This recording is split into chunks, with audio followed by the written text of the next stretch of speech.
The following podcast is a presentation of Project Entertainment Network. Welcome to Vicious Whispers with Marco Tullius, your source for horror, sci-fi, suspense, and all things violent. Hey, what's up, guys? Welcome to Vicious Whispers, episode 134. I am back in California. Trip to Germany was awesome. But back here, getting a lot of stuff done, gearing up for the release of TBI or CTE and SHT or CTE.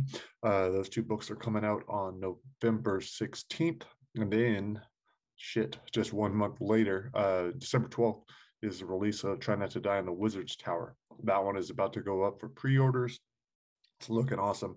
All kinds of cool ass illustrations in there. Everything done by my friend Michael Sage Ricci, who's also a tattoo artist and tattooed my inner arm a long time ago. So that book is going to be super awesome. We were going to start running a contest for it in my dark and disturbing fear-filled fiction. That was supposed to start on Monday. I just realized I got to postpone it a little bit. I haven't figured out the prizes. I'm just so busy with everything else. One thing I've failed to do in the past is really concentrate on launches. In fact, one of the books I'm reading right now, my wife got for me, is something about being grounded, because it's talking all about how super ambitious people are never going to be happy. They're always going from one thing to the next. And that's how I am. Like, I realized even with the TBI book coming out, even with the Try Not to Die coming out, I have already kind of moved past it. I haven't celebrated it at all. I just automatically, my brain is going to, okay, what do I do next? We've got to work on the Wild West, got to work on this, got to work on this. I just set up another Try Not to Die with a pretty awesome author. His reviews blow my reviews away. He's got way more. He's very interested, so keeping my fingers crossed on that. But anyhow, that's how my brain works. I'm just always wanting to do the next thing. It's hard for me to relax. So that's one thing I've been working on this week, like on the family side of things, like just spending time with them. My son was home the last 2 days, so I really didn't get much work done, but I was okay with that. And yesterday, I started the day off. Thursday mornings are usually pretty awesome. I usually have my buddy come over, we smoke, we do yoga, and then after that, I did my first guitar lesson with Marco Tullius. That was awesome, so I'm going to start practicing that every day. That's really cool to have homework. So I'm going to force myself to start learning guitar, learning all the basics. I was teaching myself, and so I gave myself all kinds of terrible techniques, and just now I'm going to take a little bit more seriously actually trying to learn. So that's cool. But then after that, I just hung out and played with my son. So even though I didn't get much work done, it was a good day. And that's what I need to realize. I don't need to always be on. I don't need to always be productive. The hypnosis I did with Alexandra Cullner helped a lot with that, but I definitely still have some issues. So I think it's important to be aware of those. So going back to the contest, that's one reason why I am going to hold off for a week or two. I think we're going to time it so it lines up with the release. So probably, if it's not this, it'll probably be I don't know. Let's see, November. Maybe we'll start on the 22nd. Not quite sure, but it'll be about then. So keep tuned for that. And that one is only going to be taking place in the dark and disturbing fear-filled fiction. That's on Facebook. I'll just post a chapter every day and everyone can vote. That way we're keeping the numbers of people that are competing down, because I want to sign a book in blood. My blood, not like pig's blood and some crappy like that. My blood. Maybe Sage's too. I don't know. We'll see if he's down. But anyhow, yeah, so that's what's been going on. Next week we'll go more to that, but I want to share the interview I did with my co-author Nico back in Germany. I interviewed him right after his brother Lucas. Yeah, I'm very grateful for him, because not only is he helping with writing Try Not to Die in the Rhine, he's one of the reasons why I went to the book fair. We got to see the castle. He's helped me a lot with trying to speak German. In fact, we have weekly talks. And so last week we talked in German and in English. This week we're only going to speak in German. So that's going to help a lot. He can speak English, German, and Spanish, which is amazing. Anyone that can speak more than one language has my respect. Trying to learn a new one and actually use it is quite difficult, but I'm enjoying it, and I want to get fluent. Eventually I'll be fluent in German. Maybe by next year, probably not. I don't know. It depends on how much work I do. At least I want to be able to understand people. I do want to be able to say a lot more. So, and I do also want to write. Oh, that's another thing Nico has been helping with too. He's like a third proofreader and really trusted because he's also a writer. So I'm able to give him my books or my newsletter or whatever else that I've just had translated into German, say, hey, does this sound correct? Does this sound right? Because honestly, I don't know. Like it might make sense to me, but is not how a German reader would read it. So that's what's going on. But this is a little conversation I had with my buddy Nico. Check it out and stick around, because after that, I will play chapters 12 and 13 from Beyond Brightside. Hope you guys are enjoying that story. So that is it. All right, check it out. And then I will be back and talk to you guys next week. Later. All right. Hey, what's up, guys? We are here at the Frankfurter Buchmesse. It has been awesome. I just got done talking with Nico's brother, Lucas. This is Nico. He is my co-author of Try Not to Die on the Rhine. He's been helping me out with a lot of translations. Nico J.H. Alvarez, thank you so much for joining me. Hello, Marco Tullius. Thank you for visiting me and my brother here. It's a lot of fun. I really like it, and I really appreciate also the opportunity to can make a book with you. And yeah, it's my first podcast. You're kicking ass, dude. You're doing awesome. I mentioned on the last podcast with your brother, it's only been 3 or 4 months since we started talking. Yeah.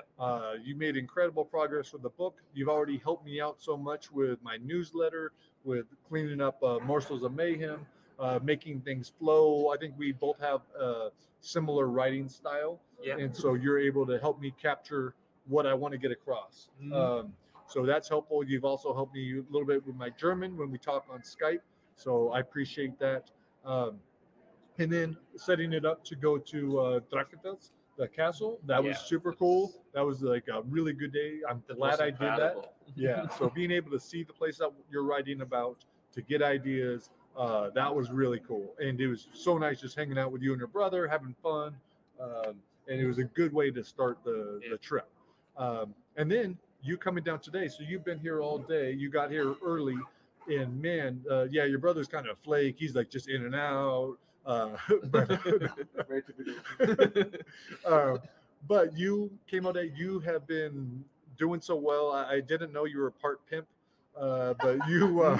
What means that? What that means? A womanizer, maybe. Someone. Womanizer? You have a way with words. You enjoy talking to women. Yeah. Well,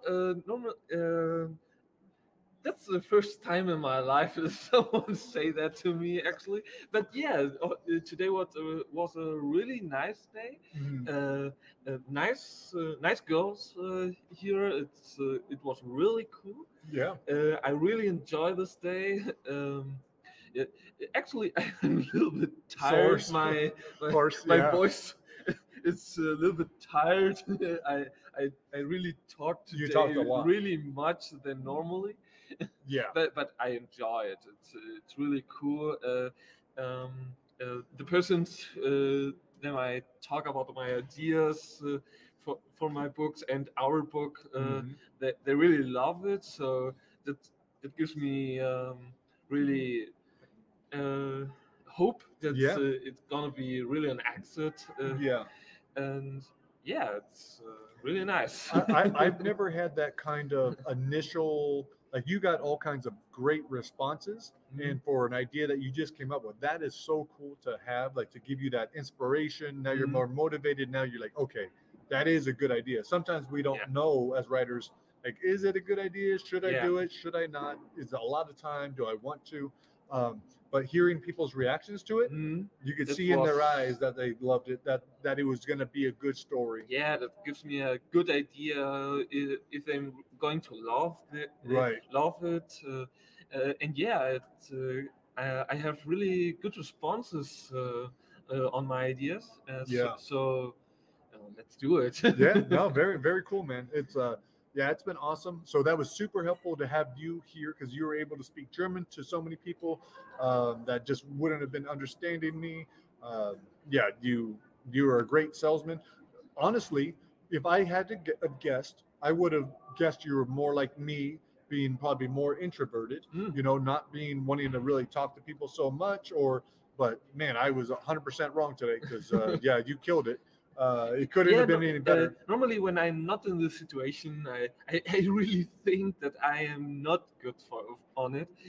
But yeah, in the end, when I am in this situation, I forget everything and I simply flow with the waves. Yeah, whether it was English, German, or Spanish, you were killing it. So that was cool. And talk to people about your books. Was also a good practice for me. On this, it was the first time being in a so big place and talking to persons about books. It was a really good practice for me also. Yeah, no, it was awesome, man. It was it was cool. You did a great job. I couldn't ask for a better salesman, and I wasn't expecting that. I thought you were just coming by for a little bit today. So yeah, that was a pleasant surprise. You brought me food the last 2 to 3 days at the thing. I have not really eaten, and so you bringing me food today was awesome. I like your taste. This German product. Yeah, it was awesome. What was it called? What was the name of it? This is food. Oh, yeah, okay. It's called. That's like a smart name. It's a drink. It's a drink. Yeah, that's actually a complete meal. Yeah, that's German for you. Like, oh, it's a drink. Let's call it food. Make it easy for the Americans. Yeah. I enjoyed it too. As an American, having it for my first time, it was good. I felt fulfilled throughout the day. It was excellent. Also, your water bottle was pretty cool too. You trimmed me on lots of cool things. But yeah, dude. So making the trip, I know it's no easy trip from Dusseldorf to here. It takes a lot of time. So yeah, that was cool. You to spend the whole day hanging out, and I do appreciate. Yeah, I really enjoy it. It's so cool. It's so cool place. And I really like to repeat it next year. and that's what I realized is like, okay, coming back, but I'm going to do it bigger, better. Like it's already been awesome, but next year we'll be possibly sell the books. Oh yeah, for sure. This trip I was just giving away, trying to lure people in. But no, next year we'll have a lot of books for sale. We'll have so many of them translated into German. Going to be killing it. More motivated and confident than ever before. So that's just one I'm going to keep on doing. So it's very cool to have you. You are a huge confidence booster with the German, with newsletter, with the writing. So it's been cool that we connected. And I know it's going to be a good book. And seeing everyone's reactions, everyone I told about Try Not to Die on the Rhine, they loved the idea. They thought it was so cool that we went and visited it. So there is definitely that book is going to do very well. I'm really hopeful about the book and excited about the work and improvements and ideas we are trying.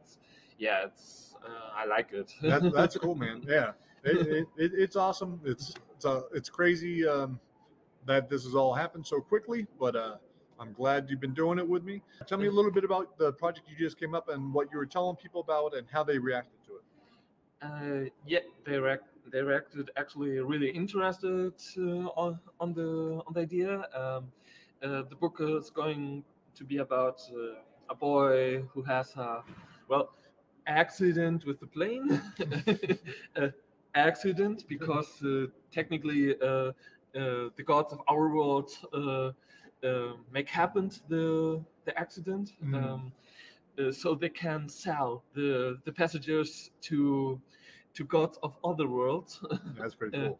And our main character wake up in a closed room, and he has to and he goes from one escape room to another escape room, and what he don't know at that moment is that he's on a boot camp of the gods who buy him, and they make he go into that escape rooms, so he gains stronger, so he can make the will of the gods in his world. Okay.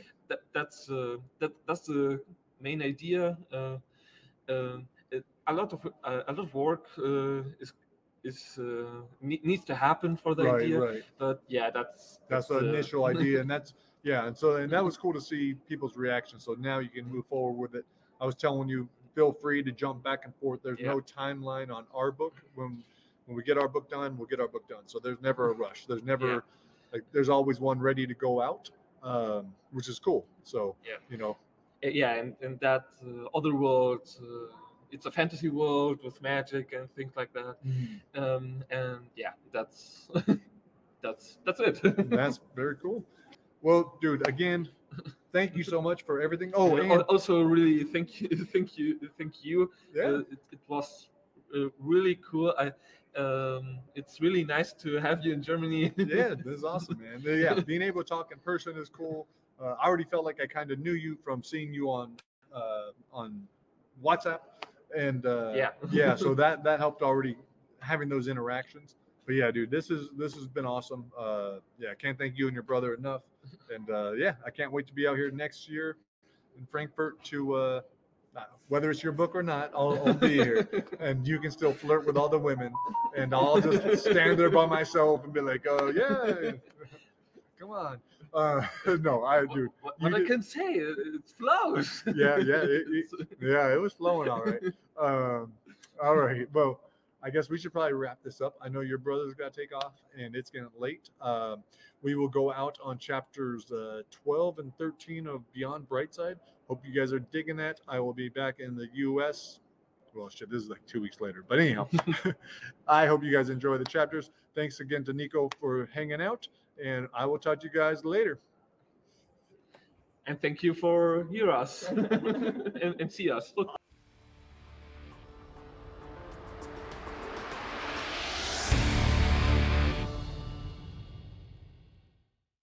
Chapter 12. The door creaked open.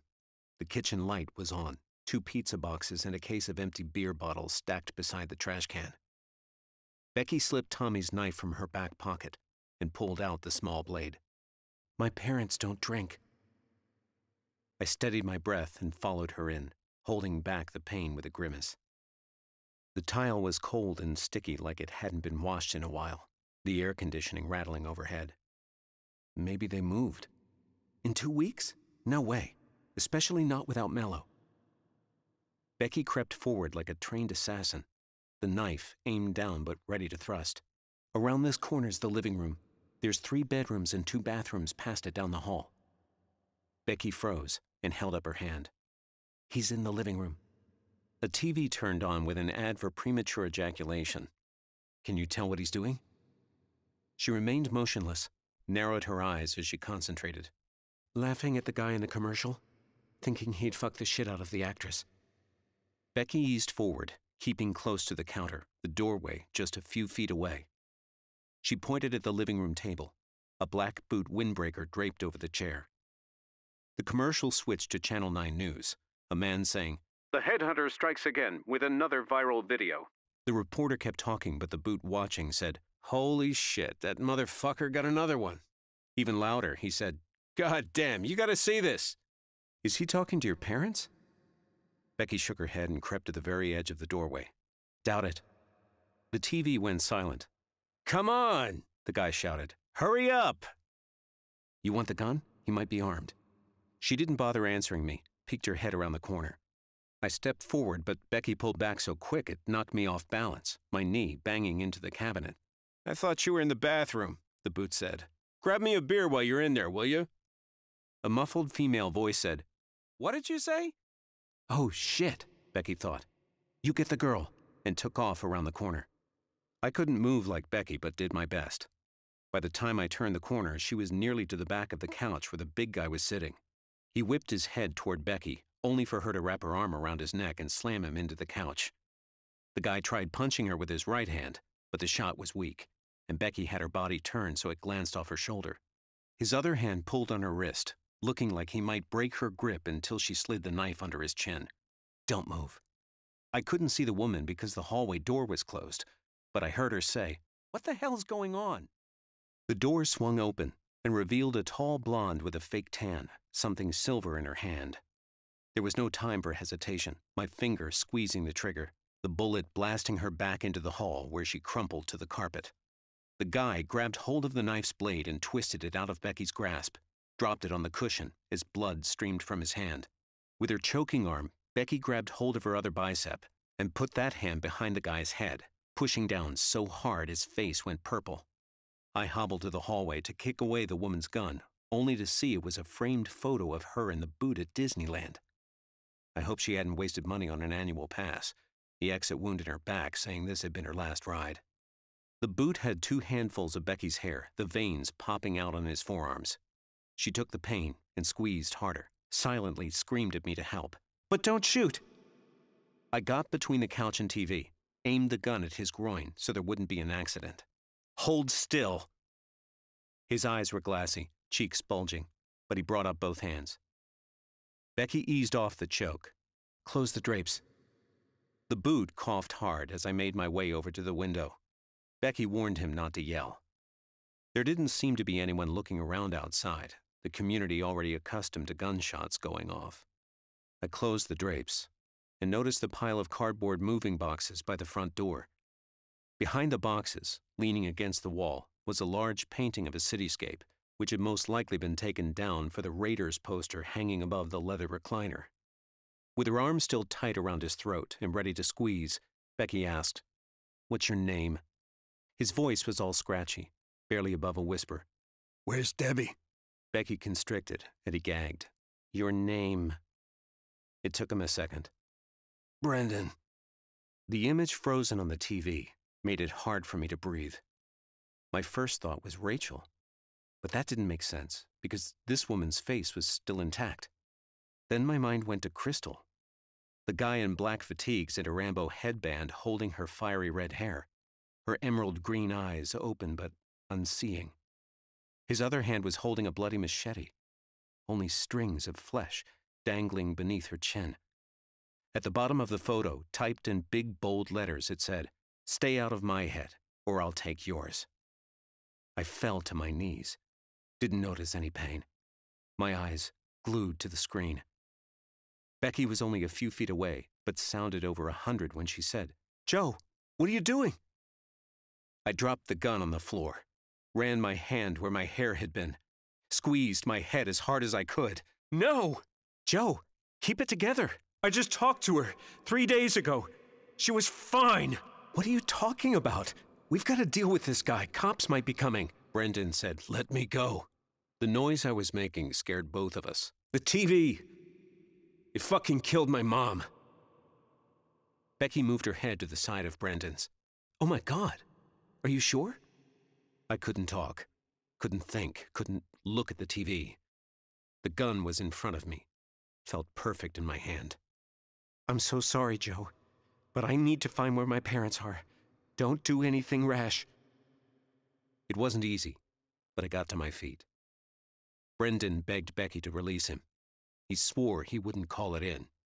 "Where are the people who lived here?" "Gone." "Gone where?" I shuffled to the couch, paused at the corner. "Don't know. Probably a holding center." "Were you here when they took them?"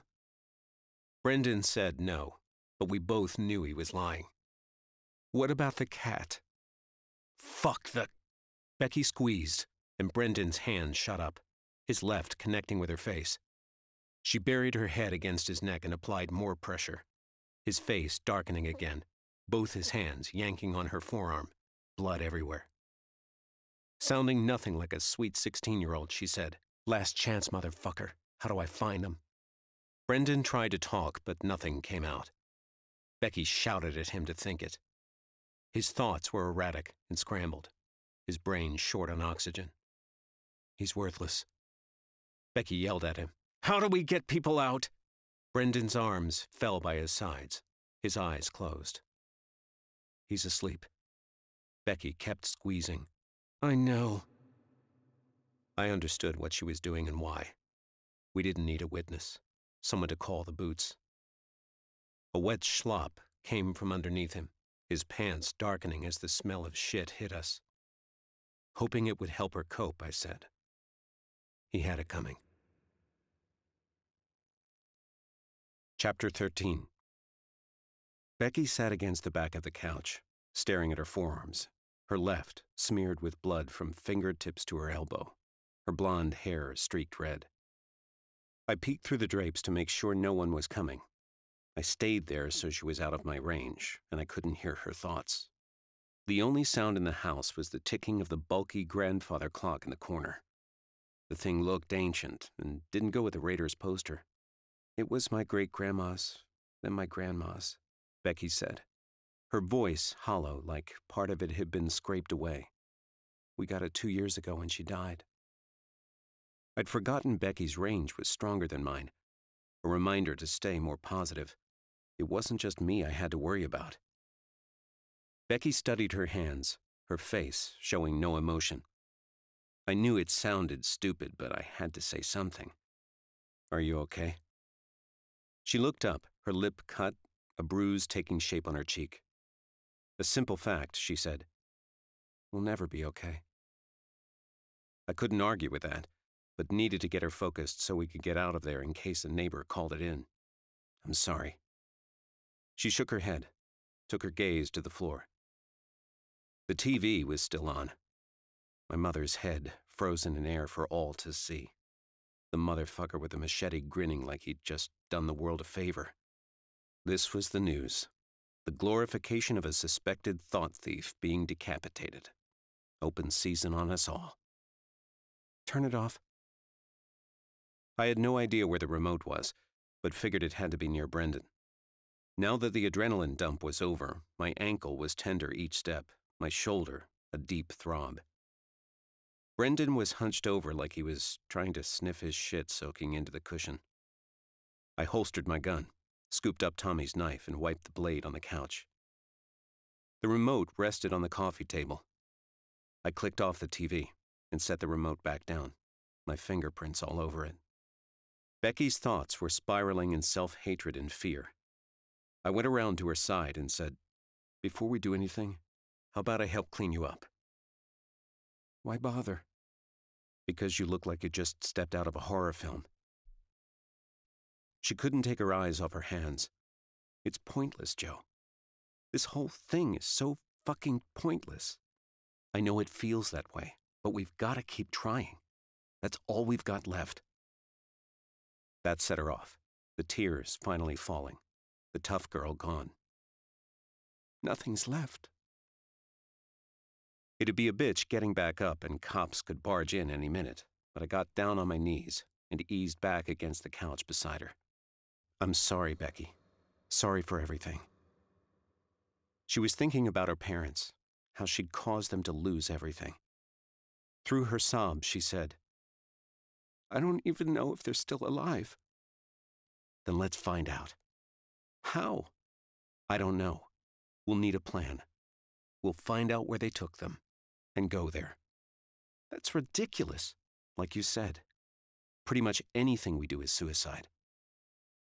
I gave it a second to sink in and said, but I say we go out fighting.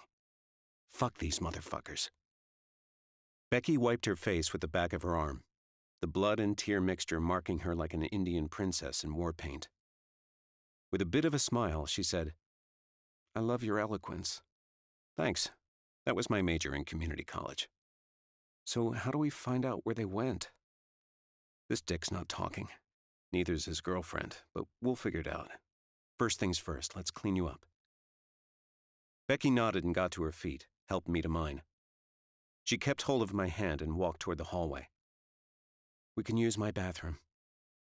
We skirted around Debbie's body and entered the last door on the right. Becky huffed and said, It used to be my bathroom. There was a cardboard box on the counter full of lotions, shampoos, and pill bottles, a black trash bag beside it. The medicine cabinet was ajar, only a few items in it. I think we interrupted her redecorating. Becky opened the far drawer and slammed it shut. In the next drawer, she found a washcloth. They couldn't even put shit in the right place. Do you want me to help? She faced the mirror, her tears back. I can do it. I was tempted to go through the bottles and see if I could find some pain pills or at least some Advil, but now wasn't the time. I left the bathroom and closed the door behind me. I didn't feel right exploring the house that had been hers, so I went back down the hall, stopping beside Debbie. I wondered if they'd make a sappy commercial for her or if only Brendan would be eulogized. Debbie was innocent, but now she was dead. Wrong place, wrong time. Wrong boyfriend. Wrong guy breaking into her dwelling and blasting her for holding a photo. I took the fuzzy black blanket from the back of the recliner and covered her up. Thought that might help Becky. There was another blanket in the pile of stuff by the door. I took it to the couch and laid Brendan onto his side. Noticed the large tattoo on his right arm. The same military insignia I'd seen on several fallen heroes' eulogy clips. 2 pistols crossed at the top, the sword and key crossed in front of an axe, and the scales of justice. The words encircling it: assist, protect, defend. I took out Kevin's phone and snapped a photo, not trusting my memory. I turned the recliner so it faced the front door, left the gun on my lap. I hadn't checked the time, but thought it had been about 10 minutes before the bathroom door creaked open. Becky walked out from the hallway, all the blood washed away, looking like her new old self. She placed an orange pill bottle in my hand, but kept hold of it. Only one every 4 hours. I tried to see what the prescription was, but Becky wasn't letting go. She waited until I looked her in the eyes, the whites so red from crying. Promise me.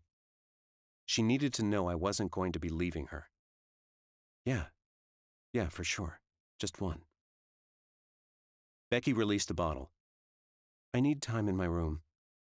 How long? I don't know. I'm going to gather stuff, try to figure things out. I said, sure thing, but couldn't stop from worrying about the boots breaking down the door. They would have already responded if they were coming tonight. You can relax. How about you search the house? You sure? She waved her arms at everything.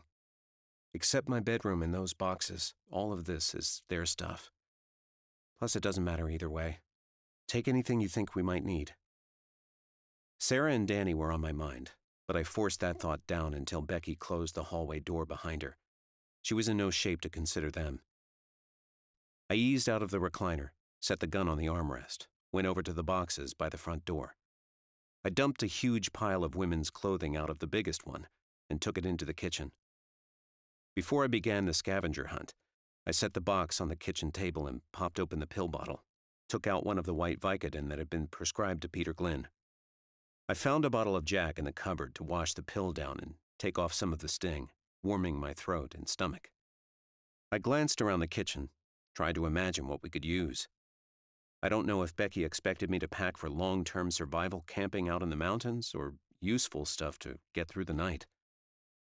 There was quite a big difference between surviving one day, 10, or 100. The drawers were pretty empty, except for utensils. We were already set on knives with Tommy's and Wayne's, but I threw in a sharp steak knife just in case. From the cupboard, I grabbed a bag of beef jerky, a couple cans of soup, and a box of Cliff Bars. Figured that could get us through a few days. I set the bottle of Jack beside the box in case we had room, and Becky wouldn't judge me. Trying to carry the box around with one hand seemed like a bad idea, so I left it on the table and headed for the hallway. The first door led to the master bedroom, the light brown bed sheets clashing with the bright blue paint. Everything else in the room looked as if it were Brendan's, his clothes filling the entire dresser. Although he was a good deal bigger than me, I grabbed a couple of his t-shirts and sweatpants, and a bunch of underwear. Debbie's big brown purse sat on the nightstand. I went through it and pulled out $55, a debit card, and a tiny slip of paper with the 4-digit pin she'd hidden behind it. The next room had been Wendell's, although, judging by the Nickelback posters covering the walls, he hadn't stepped in the room for over a decade. In Brightside, I'd always considered Wendell a lot older than me, but that was probably because he was the size of 2 adults. At 26, he was 2 years younger. and thanks to me, he wouldn't see 27. The bed was bumpy, sunken in the middle. I sat on it to catch my breath and pull my shit together. Wendell was the one who had called me into the bathroom. I didn't force him to kill that boot. Yeah, I know there was no way Wendell could have known what was going to happen, or that I was the one causing all the chaos. But what still amazes me is that he wanted to help. I don't know how many terrible thoughts I had about Wendell and Brightside, or how many he picked up on, but it was enough for him to know I was a piece of shit. I hadn't meant any of those thoughts to be hurtful or overheard, and none of them were intentional, but I couldn't deny them. Wendell's help seemed like forgiveness, something I sorely needed to do for myself. I'd failed him in life by not being a friend, but at least I made good on my promise to save Becky, albeit a promise that completely ruined her life, and her parents. I could wallow in self-hatred and second-guessing the entire night, but I wanted to get out the second Becky said she was ready. I wasn't expecting to find anything in the dresser other than shirts the size of bed sheets, but none of the drawers had clothes in them. The bottom one had 2 boxes of photos and letters, most of them of Brendan in uniform, the desert behind him. The rest were selfies of Debbie, sent to brighten his day. There wasn't anything in the middle drawers, but I hit the jackpot with the top one. A fully loaded duty belt, with handcuffs, keys, flashlight, taser, pepper spray, baton, radio, disposable gloves, and 2 magazines. The only thing missing was the pistol. The belt was heavier than I'd imagined it would be, and I had to sit back down on the bed to put it around my waist and replace the holster I had on.